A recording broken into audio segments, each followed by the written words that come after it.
Good evening and welcome to my channel. Tonight we'll be continuing our story of Dracula by Bram Stoker. Chapter 23, Dr. Seward's Diary, October 3rd. The time seemed terribly long whilst we were waiting for the coming of Godalming and Quincy Morris. The professor tried to keep our minds active by using them all the time. I could see his beneficent purpose by the side glances which he threw from time to time at Harker. The poor fellow is overwhelmed in a misery that is appalling to see. Last night he was a frank, happy-looking man with strong, youthful face, full of energy, and with dark brown hair. Today he is a drawn, haggard old man, whose white hair matches well with the hollow, burning eyes and grief-written lines of his face. His energy is still intact. In fact, he is like a living flame. This may yet be his salvation, for if we all go well, it will tide him over the despairing period. He will then, in a kind of way, wake again to the realities of life. Poor fellow, I thought my own trouble was bad enough, but his... The professor knows this well enough, and is doing his best to keep his mind active. What he has been saying was under the circumstances of absorbing interest. So well as I can remember, here it is. I have studied over and over again since they came into my hands all the papers relating to this monster, and the more I have studied, the greater seems the necessity to utterly stamp him out. All through there are signs of his advance, not only of his power, but of his knowledge of it. As I learned from the researches of my friend Arminius of Budapest, he was in life a most wonderful man. Soldier, statesman, and alchemist, which latter was the highest development of the science knowledge of his time. He had a mighty brain, a learning beyond compare, and a heart that knew no fear and no remorse. He dared even to attend the scholaments, and there is no branch of knowledge of his time that he did not essay. While in him the brain power survived the physical death, though it would seem that memory was not all complete. In some faculties of mind he has been and is only a child, but he is growing, and some things that were childish at the first are now of man's stature. He is experimenting, and doing it well, and if it had not been that we have crossed his path, he may be yet, if we fail, the father or furtherer of a new order of beings, whose road must lead through death, not life. Harker groaned and said, "And this is all arrayed against my darling, but how is he experimenting? The knowledge may help us to defeat him." He has all along since his coming been trying his power, slowly but surely. That big child brain of his is working. Well, for us it is, as yet, a child brain. For had he dared at the first to attempt certain things, he would long ago have been beyond our power. However, he means to succeed, and a man who has centuries before him can afford to wait and to go slow. Festina lent may well be his motto. I fail to understand, said Harker warily. Oh, do be more plain to me. Perhaps grief and trouble are dulling my brain. The professor laid his hand tenderly on his shoulder as he spoke. Ah, my child, I will be plain. Do you not see how of late this monster has been creeping into knowledge experimentally? How he has been making use of the zoophagous patient to effect his entry into friend John's home, for your vampire, though in all afterwards he can come when and how he will, must at the first make entry only when asked thereto by an inmate. But these are not his most important experiments. Do we not see how at the first all these so great boxes were moved by others? He knew not then but that must be so, but all the time that so great child brain of his was growing, and he began to consider whether he might not himself move the box. So he began to help, and then when he found that this be all right, he tried to move them all alone. And so he progressed, and he scattered these graves of him, and none but he know where they are hidden. He may have intent to bury them deep in the ground, so that he only use them in the night, or at such time as he can change his form, they do him equal well, and none may know these are his hiding place. But my child, do not despair. This knowledge come to him just too late. Already all of his lairs but one be sterilized as for him, and before the sunset this shall be so. Then he have no place where he can move and hide. I delayed this morning that so we might be sure. Is there not more at stake for us than for him? Then why we not be more careful than him? By my clock it is 1 hour, and already, if all be well, friend Arthur and Quincy are on their way to us. Today is our day, and we must go sure, if slow, and lose no chance. See, there are 5 of us when those absent ones return. Whilst he was speaking, we were startled by a knock at the hall door, the double postman's knock of the telegraph boy. We all moved out to the hall with one impulse, and Van Helsing, holding up his hand to us to keep silent, stepped to the door and opened it. The boy handed him a dispatch. The professor closed the door again, and after looking at the direction, opened it and read aloud. Look out for D. He has just now, 12:45, come from Carfax hurriedly and hastened towards the south. He seems to be going the round and may want to see you, Mina. There was a pause, broken by Jonathan Harker's voice. Now God we thank we shall soon meet. Van Helsing turned to him quickly and said, God will act in his own way and time. Do not fear and do not rejoice as yet, for what we wish for at the moment may be our undoings. I care for nothing now, he answered hotly, except to wipe out this brute from the face of creation. I would sell my soul to do it.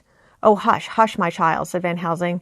God does not purchase souls in this wise, and the devil, though he may purchase, does not keep faith. But God is merciful and just, and knows your pain and your devotion to that dear Madam Mina. Think you how her pain would be doubled did she but hear your wild words. Do not fear any of us, we are all devoted to this cause, and today shall see the end. The time is coming for action. Today this vampire is limited to the powers of man, until sunset he may not change. It will take him time to arrive here. See, it is 20 minutes past 1, and there are yet some time before he can hither come, be he never so quick. What we must hope for is that my Lord Arthur and Quincy arrive first. About half an hour after we had received Mrs. Harker's telegram, there came a quiet, resolute knock at the hall door. It was just an ordinary knock, such as is given hourly by thousands of gentlemen, but it made the professor's heart and mind beat loudly. We looked at each other and together moved out into the hall. We each held ready to use our various armaments, the spiritual in the left hand, the mortal in the right. Van Helsing pulled back the latch and, holding the door half open, stood back, having both hands ready for action. The gladness of our hearts must have shone upon our faces when on the step close to the door we saw Lord Godalming and Quincy Morris. They came quickly in and closed the door behind them, the former saying as they moved along the hall, "It is all right. We found both places, 6 boxes in each, and we destroyed them all." "Destroyed?" asked the professor. For him, we were silent for a minute, and then Quincy said, "There's nothing to do but to wait here. If, however, he doesn't turn up by 5 o'clock, we must start off, for it won't do to leave Mrs. Harker alone after sunset." "He will be here before long now," said Van Helsing, who had been consulting his pocketbook. "Nota bene. In Madam's telegram, he went south from Carfax. That means he went to cross the river, and he can only do so at slack of tide, which should be something before 1 o'clock. That he went south has meaning for us. He is as yet only suspicious, and he went from Carfax first to the place where he would suspect interference least. You must have been at Bermondsey only a short time before him. That he is not here already shows that he went to Mile End next. This took him some time, for he would then have to be carried over the river in some way. Believe me, my friends, we shall not have long to wait now. We should have ready some plan of attack, so that we may throw away no chance. Hush, there's no time now. Have all your arms, be ready." He held up a warning hand as he spoke, for we all could hear a key softly inserted in the lock of the hall door. I could not but admire, even at such a moment, the way in which a dominant spirit asserted itself. In all our hunting parties and adventures in different parts of the world, Quincy Morris had always been the one to arrange the plan of action, and Arthur and I had been accustomed to obey him implicitly. Now the old habit seemed to be renewed instinctively. With a swift glance around the room, he at once laid out our plan of attack, and, without speaking a word, with a gesture, placed us each in position. Van Helsing, Harker, and I were just behind the door, so that when it was opened the professor could guard it whilst we two stepped between the incomer and the door. Godalming behind and Quincy in front stood just out of sight, ready to move in front of the window. We waited in a suspense that made the seconds pass with nightmare slowness. The slow, careful steps came along the hall. The Count was evidently prepared for some surprise, at least he feared it. Suddenly, with a single bound, he leaped into the room, winning a way past us before any of us could raise a hand to stay him. There was something so panther-like in the movement, something so unhuman, that it seemed to sober us all from the shock of his coming. The first to act was Harker, who with a quick movement threw himself before the door leading into the room in the front of the house. As the Count saw us, a horrible sort of snarl passed over his face, showing the eye-teeth long and pointed, but the evil smile as quickly passed into a cold stare of lion-like disdain. His expression again changed as with a single impulse we all advanced upon him. It was a pity that we had not some better organized plan of attack, for even at the moment I wondered what we were to do. I did not myself know whether our lethal weapons would avail us anything. Harker evidently meant to try the matter, for he had ready his great cookery knife and made a fierce and sudden cut at him. The blow was a powerful one. Only the diabolical quickness of the Count's leap back saved him. A second less, and the trenchant blade had shorn through his heart. As it was, the point just cut the cloth of his coat, making a wide gap, whence a bundle of banknotes and a stream of gold fell out. The expression of the Count's face was so hellish that for a moment I feared for Harker, though I saw him through the terrible knife aloft again for another stroke. Instinctively I moved forward with a protective impulse, holding the crucifix and water in my left hand. I felt a mighty power fly along my arm, and it was without surprise that I saw the monster cower back before a similar movement made spontaneously by each one of us. It would be impossible to describe the expression of hate and baffled malignancy, of anger and hellish rage which came over the Count's face. His waxen hue became greenish-yellow by the contrast of his burning eyes, and the red scar on the forehead showed on the pallid skin like a palpitating wound. The next instant, with a sinuous dive, he swept under Harker's arm, ere his blow could fall, and grasping a handful of the money from the floor, dashed across the room, threw himself out the window. Amid the crash and glitter of the falling glass, he tumbled into the flagged area below. Through the sound of the shivering glass, I could hear the ting of the gold as some of the sovereigns fell on the flagging. We ran over and saw him spring unhurt from the ground. He, rushing up the steps, crossed the flagged yard, and he pushed open the stable door. There he turned and spoke to us. "You think to baffle me, you, with your pale faces all in a row, like sheep in a butcher's. You shall be sorry yet, each one of you. You think you have left me without a place to rest, but I have more. My revenge has just begun. I spread it over centuries, and time is on my side. Your girls that you all love are mine already, and through them you and others shall yet be mine. My creatures to do my bidding, and to be my jackals when I want to feed. Bah!" With a contemptuous sneer, he passed quickly through the door, and we heard the rusty bolt creak as he fastened it behind him. A door beyond opened and shut. The first of us to speak was the professor, as realizing the difficulty of following him through the stable, we moved toward the hall. "We have learnt something much. Notwithstanding his brave words, he fears us. He fear time, he fear want. For if not, why he hurry so? His very tone betray him, or my ears deceive. Why take that money? You follow quick. You are hunters of wild beasts, and understand it so. For me, I make sure that nothing here may be of use to him, if so that he return." As he spoke, he put the money remaining into his pocket, took the title deeds in the bundle as Harker had left them, and swept the remaining things into the open fireplace, where he set fire to them with a match. Godalming and Morris had rushed out into the yard, and Harker had lowered himself from the window to follow the Count. He had, however, bolted the stable door. By the time they had forced it open, there was no sign of him. Van Helsing and I tried to make inquiry at the back of the house, but the mews was deserted, and no one had seen him depart. It was now late in the afternoon, and sunset was not far off. We had to recognize that our game was up. With heavy hearts, we agreed with the professor when he said, "Let us go back to Madam Mina. Poor, poor, dear Madam Mina. All we can do just now is done, and we can there at least protect her. But we need not despair. There is but one more earth box, and we must try to find it. When that is done, all may yet be well." I could see that he spoke as bravely as he could to comfort Harker. The poor fellow was quite broken down. Now and again he gave a low groan which he could not suppress. He was thinking of his wife. With sad hearts we came back to my house, where we found Mrs. Harker waiting us with an appearance of cheerfulness which did honor to her bravery and unselfishness. When she saw our faces, her own became as pale as death. For a second or two her eyes were closed as if she were in secret prayer, and then she said cheerfully, "I can never thank you all enough. Oh, my poor darling." As she spoke, she took her husband's gray head in her hands and kissed it. "Lay your poor head here and rest it. All will yet be well, dear. God will protect us if he so will it in his good intent." The poor fellow groaned. There was no place for words in his sublime misery. We had a sort of perfunctory supper together, and I think it cheered us all up somewhat. It was, perhaps, the mere animal heat of food to hungry people, for none of us had eaten anything since breakfast, or the sense of companionship may have helped us. But anyhow, we were all less miserable, and saw the morrow as not altogether without hope. True to our promise, we told Mrs. Harker everything which had passed. And although she grew snowy white at times when danger had seemed to threaten her husband, and red at others when his devotion to her was manifested, she listened bravely and with calmness. When we came to the part where Harker had rushed at the Count so recklessly, she clung to her husband's arm and held it tight as though her clinging could protect him from any harm that might come. She said nothing, however, till the narration was all done, and matters had been brought right up to the present time. Then, without letting go her husband's hand, she stood up amongst us and spoke. Oh, that I could give any idea of the scene, of that sweet, sweet, good woman in all the radiant beauty of her youth and animation, with a red scar on her forehead of which she was conscious, and which we saw with grinding of our teeth, remembering whence and how it came, her loving kindness against our grim hate, her tender faith against all our fears and doubting. And we, knowing that so far as symbols went, she, with all her goodness and purity and faith, was outcast from God. "Jonathan," she said, and the word sounded like music on her lips, it was so full of love and tenderness. "Jonathan, dear, and you all my true, true friends, I want you to bear something in mind through all this dreadful time. I know that you must fight, that you must destroy even as you destroyed the false Lucy, so that the true Lucy might live hereafter. But it is not a work of hate. That poor soul who has wrought all this misery is the saddest case of all. Just think what will be his joy when he, too, is destroyed in his worser part, that his better part may have spiritual immortality. You must be pitiful to him, too, though it may not hold your hands from his destruction."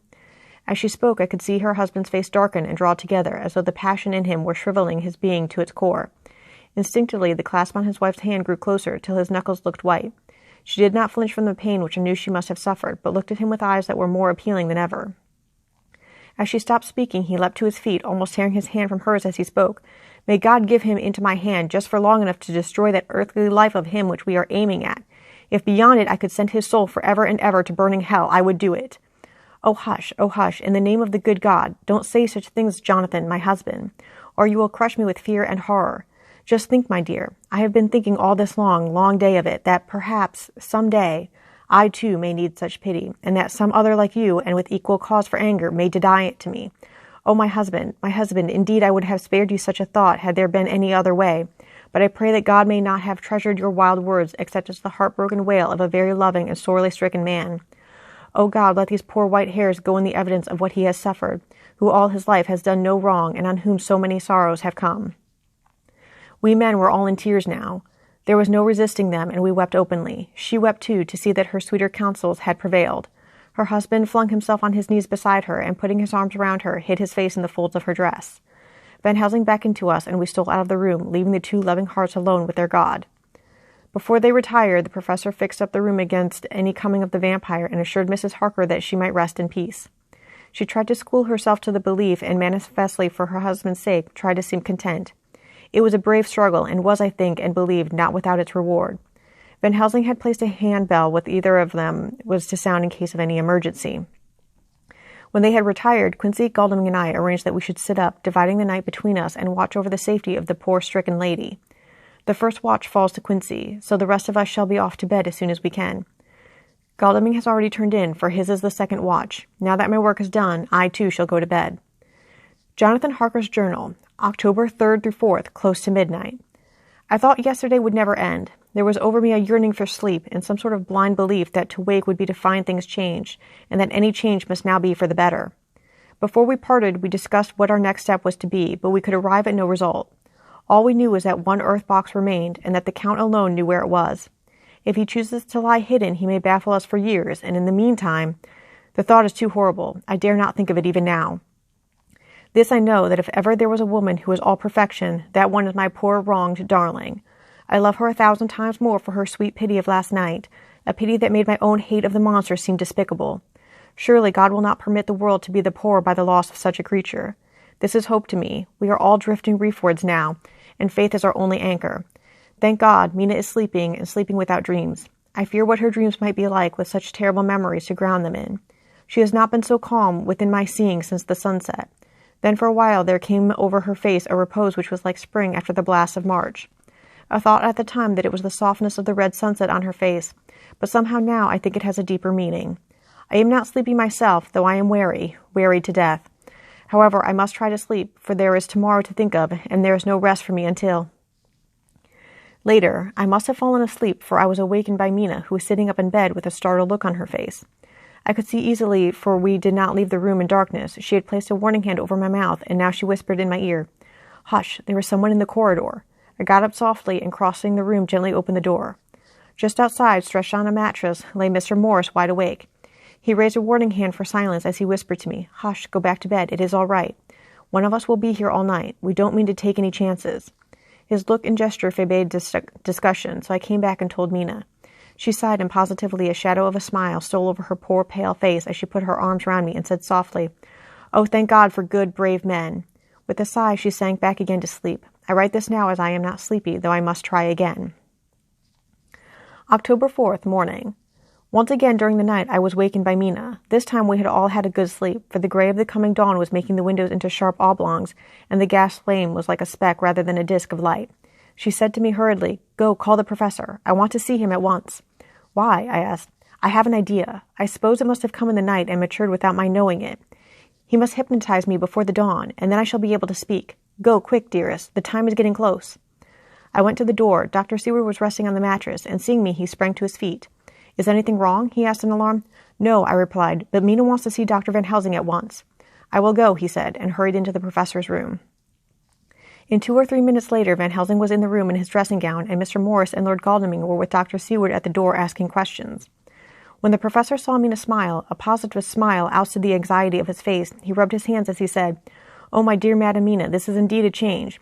See, friend Jonathan, we have got our dear Madam Mina as of old back to us today." Then, turning to her, he said cheerfully, "And what am I to do for you? For at this hour you do not want me for nothing." "I want you to hypnotize me," she said. "Do it before the dawn, for I feel that then I can speak, and speak freely. Be quick, for the time is short." Without a word, he motioned her to sit up in bed. Looking fixedly at her, he commenced to make passes in front of her, from over the top of her head downward, with each hand in turn. Mina gazed at him fixedly for a few minutes, during which my own heart beat like a trip hammer, for I felt that some crisis was at hand. Gradually her eyes closed, and she sat stock still. Only by the gentle heaving of her bosom could one know that she was alive. The professor made a few more passes and then stopped, and I could see that his forehead was covered with great beads of perspiration. Mina opened her eyes, but she did not seem the same woman. There was a faraway look in her eyes, and her voice had a sad dreaminess which was new to me. Raising his hand to impose silence, the professor motioned to me to bring the others in. They came on tiptoe, closing the door behind them, and stood at the foot of the bed, looking on. Mina appeared not to see them. The stillness was broken by Van Helsing's voice speaking in a low, level tone, which would not break the current of her thoughts. "Where are you?" The answer came in a neutral way. "I do not know. Sleep has no place it can call its own." For several minutes there was silence. Mina sat rigid, and the professor stood staring at her fixedly. The rest of us hardly dared to breathe. The room was growing lighter. Without taking his eyes from Mina's face, Dr. Van Helsing motioned me to pull up the blind. I did so, and the day seemed just upon us. A red streak shot up, and a rosy light seemed to diffuse itself through the room. On the instant, the professor spoke again. "Where are you now?" The answer came dreamily, but with intention. It were as though she were interpreting something. I have heard her use the same tone when reading her shorthand notes. "I do not know. It is all strange to me. What do you see?" "I can see nothing. It is all dark." "What do you hear?" I could detect the strain in the professor's patient voice. "The lapping of water. It is gurgling by, and little waves leap. I can hear them on the outside." "Then you are on a ship?" We all looked at each other, trying to glean something each from the other. We were afraid to think. The answer came quick. "Oh, yes." "What else do you hear?" "The sound of men stamping overhead as they run about. There is the creaking of a chain, and the loud tinkle as the check of the capstan falls into the ratchet." "What are you doing?" "I am still. Oh, so still. It is like death." The voice faded away into a deep breath as of one sleeping, and the open eyes closed again. By this time the sun had risen, and we were all in the full light of day. Dr. Van Helsing placed his hands on Mina's shoulders and laid her head down softly on her pillow. She lay like a sleeping child for a few moments, and then, with a long sigh, awoke and stared in wonder to see us all around her. "Have I been talking in my sleep?" was all she said. She seemed, however, to know the situation without telling, though she was eager to know what she had told. The professor repeated the conversation, and she said, "Then there is not a moment to lose. It may not be yet too late." Mr. Morris and Lord Godalming had started for the door, but the professor's calm voice called them back. "Stay, my friends. That ship, wherever it was weighing anchor while she spoke. There are many ships weighing anchor at the moment in your so great port of London. Which of them is it that you seek? God be thanked that we have once again a clue, though whither it may lead us we know not.